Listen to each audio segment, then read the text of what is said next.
कि 935 करोड़ का घपला हुआ है, घोटाला हुआ है, अनियमितता हुई है।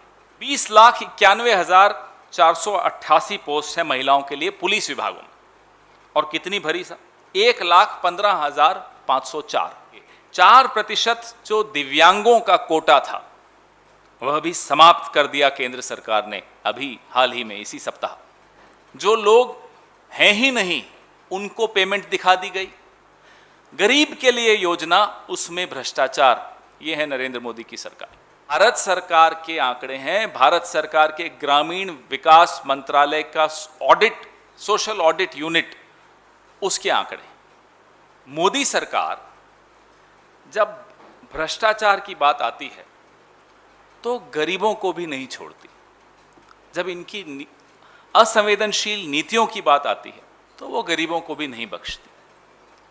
अभी सार्वजनिक पटल पर महात्मा गांधी राष्ट्रीय ग्रामीण रोजगार गारंटी एक्ट में जो अनियमितता हुई, मोदी सरकार के दौरान हुई, इनकी नाक के नीचे हुई, उसका खुलासा हुआ है।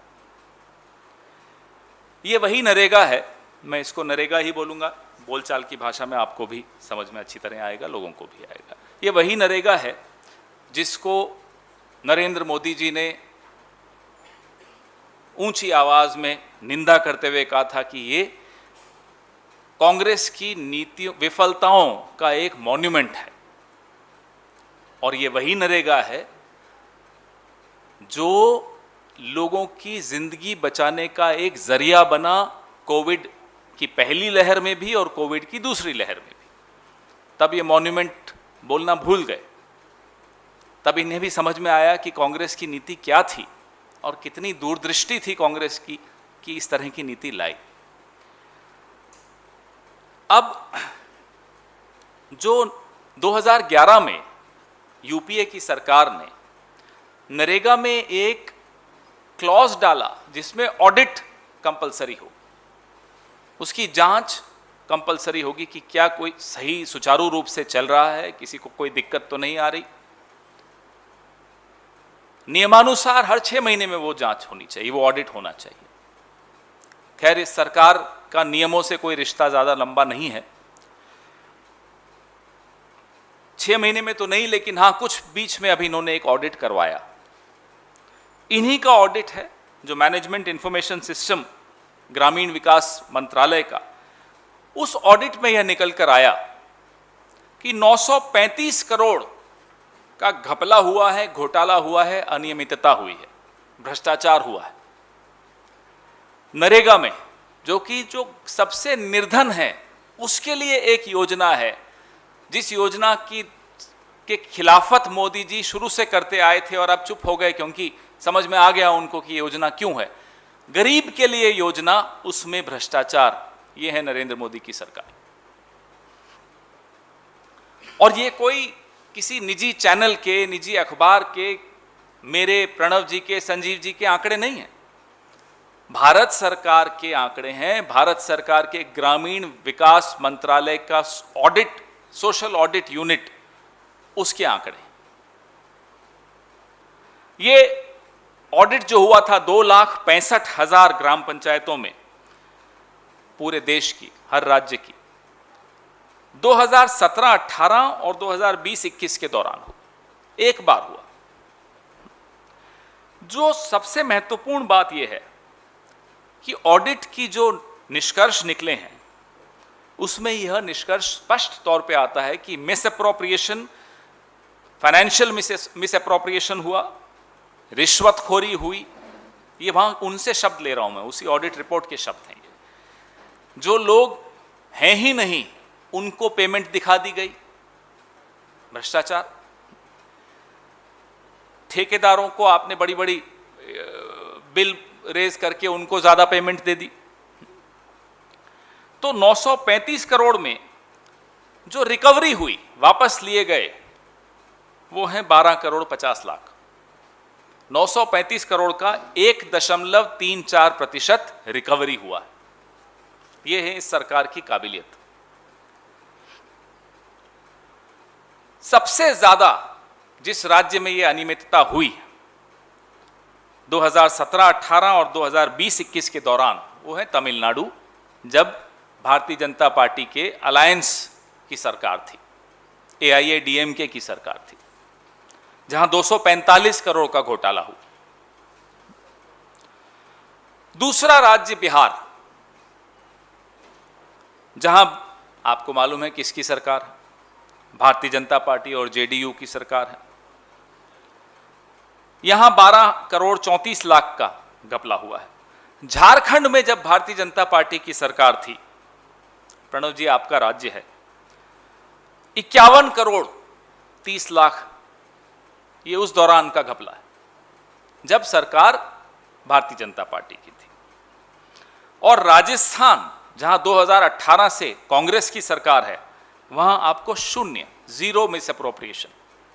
ये बहुत सोचने की बात है कि जहां सजग सरकारें हैं वहां नरेगा में कोई घपला नहीं पाया गया। सोशल ऑडिट केंद्र सरकार का ऑडिट है। 2018 जब कांग्रेस पार्टी की सरकार बन चुकी थी, उसके बाद के आंकड़े आप निकाल के देख लीजिए, गहलोत साहब की सरकार में कोई 0 मिस अप्रोप्रिएशन हुआ है नरेगा में। यहां से नियत समझ में आती है केंद्र सरकार की भी, और मोदी जी ने तो अपनी नियत स्पष्ट शुरू में ही कर दी थी नरेगा पर जब वो टिप्पणी कर रहे थे, और उनकी राज्य सरकारों की भी नियत बहुत स्पष्ट तौर पे समझ में आती है कि किस तरह से गरीबों को भी नहीं बख्शेंगे। ये कोई एक उदाहरण नरेगा का हो तो चलो समझ में आता है कि गलती हो गई होगी। आप इस सरकार की असंवेदनशीलता उसमें भी देखेंगे। 4% जो दिव्यांगों का कोटा था वह भी समाप्त कर दिया केंद्र सरकार ने अभी हाल ही में इसी सप्ताह। ये कोटा जो है CISF, CRPF, BSF, ITBP, Assam rifles, SSB, इन तमाम संस्थाओं में, इन तमाम विभागों में दिव्यांगों को फिर से विकलांग बनाने का जो प्रयास किया जा रहा है मोदी सरकार द्वारा, यह एक और उदाहरण है असंवेदनशीलता का। 90%, ये तीसरा उदाहरण दे रहा हूं, महिलाओं के लिए जो पुलिस में रिजर्वेशन होती है, उसमें से आप सोच नहीं सकते कितनी भरी होगी। जो पोस्ट हैं खाली महिलाओं की, 20,91,488 पोस्ट है महिलाओं के लिए पुलिस विभागों में, और कितनी भरी सा 1,15,504। ये तीसरा उदाहरण है सरकार की असंवेदनशीलता का उन वर्गों के प्रति जिनको सब सरकारें प्रयास करती हैं कि और मजबूत बनाया जाए, उनको ताकतवर बनाया जाए, उनको एम्पावर किया जाए, उनका सशक्तिकरण किया जाए। ये 5.52% पोस्ट भरी हैं महिलाओं की, जो आरक्षण जिन पोस्ट पर है।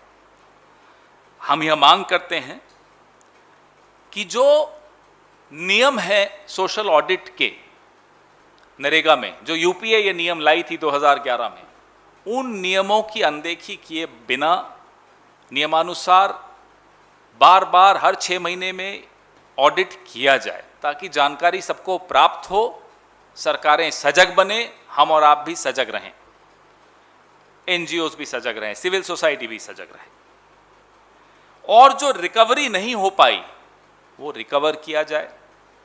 आपको मैंने बताया कितनी कम रिकवरी हुई, 1.52% की रिकवरी हुई। वो रिकवरी करके उन तबकों तक, उन वर्गों तक पहुंचाया जाए जिनका हक है उन पर। हम दूसरी मांग यह करते हैं कि जो यह केंद्र सरकार ने दिव्यांगों का 4% कोटा पुलिस फोर्सेस से वापस ले लिया है, वह निर्णय वो पलटें, उस निर्णय को वो वापस लें और ये 4% कोटा बहाल करें। महिलाओं के प्रति जो अपराध बढ़ रहे हैं, दिल्ली में अभी उबरी नहीं है दिल्ली उस हादसे से, यूपी में हम रोज देख रहे हैं क्या हो रहा है। ऐसे में आवश्यकता है कि महिलाओं की जो आरक्षित पोस्ट हैं पुलिस में, वो भरी जाएं, ज़्यादा संवेदनशीलता से उन क्राइम्स को देखा जाएगा, उन हादसों को निपटा जाएगा, और मुझे लगता है ये हक है महिलाओं का